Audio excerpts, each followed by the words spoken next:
Catherine Kelly, who's on next, was born and raised in Nottingham and now lives between Derry and Inch Island, County Donegal. She graduated with a BA in English Literature in 1993, was the winner of the Best Collection of Poetry at the Charles Macklin Autumn School in 2006. A self-taught artist, she's exhibited throughout Derry and Donegal and was runner-up in the Ulster Artist of the Year in 2009. So could I now invite Catherine to read from the podium, please. This book that Guildhall Press published for me, it was a book that was inspired by my time living in Inch Island. I no longer have the house in Inch Island that I had, but it was a great inspiration for me. The people that I met and my connection with nature and with animals inspired me to write most of the poems in this book. I read a poem that I wrote after I'd actually left the house. I was there for maybe about 4 years, and I left the house, but they still gave me the key to go in and collect stuff and collect mail and that kind of thing. So it's kind of a sad poem because it was the house just was. It was kind of like the house had a heart and it was empty and cold and it was sad. The house.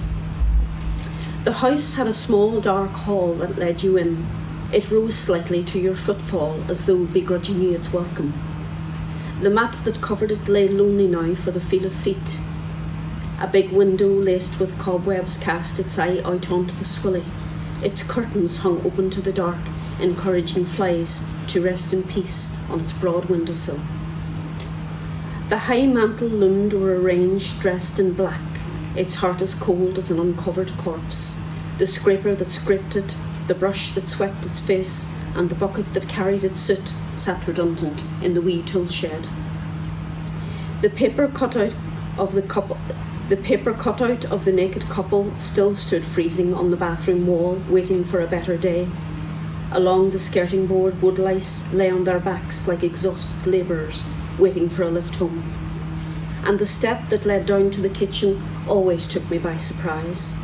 Black beetles rented cupboard space all summer, their families called in when it rained, racing across the floor when lights were on, sheltering in their heavy armour. It was in the middle of nowhere, at the end of a road that was going nowhere. On long winter nights I stayed there alone, lying awake, listening to the shipping forecast and the World Service on an old bed settee, a gift from someone's shed. Nervous of intruders, ghosts and earwigs, I lay waiting for the morning.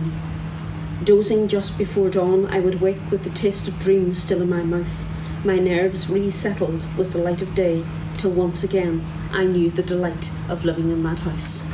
Thank you. First thing I would remark on is for someone born and reared in a city, you write extensively about the country. How did that come about? I think I have the country in my blood. My parents on both sides, my grandparents on both sides came from the country, from Donegal, and I don't know. Whenever I move, I always loved the country. I always loved nature. I would have a great interest in birds and also in wildflowers, and always have had. So when I came across this house in Inch, I just knew that it was just for me. And especially when I opened the front door and there was these 3 ducks on the hall wall, there was something about it that I knew that I just had to have it. So I always, that interest, the interest, the poems and that in the book, that interest with nature, with wildlife just grew and grew. And did you start with painting and move into poetry, or did you start with poetry? Which came first? I started with poetry. I've been writing for about maybe 30 years.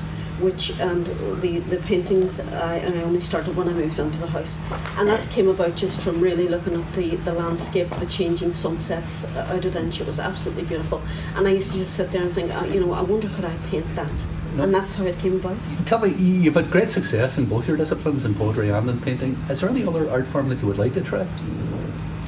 I thought perhaps I would maybe try pottery. I'd love to also write a novel. I'm an avid reader, and sometimes I read a novel and I think, I could do that. And would you set it in Donegal? No, I wouldn't set it. No, I think it would be a novel about family, about connections. I'm very interested in Dave's the novel that Dave wrote about, about the woman and her sisters. That kind of thing would interest me a lot. Catherine, that's wonderful. Thank you very much. Thank you very much.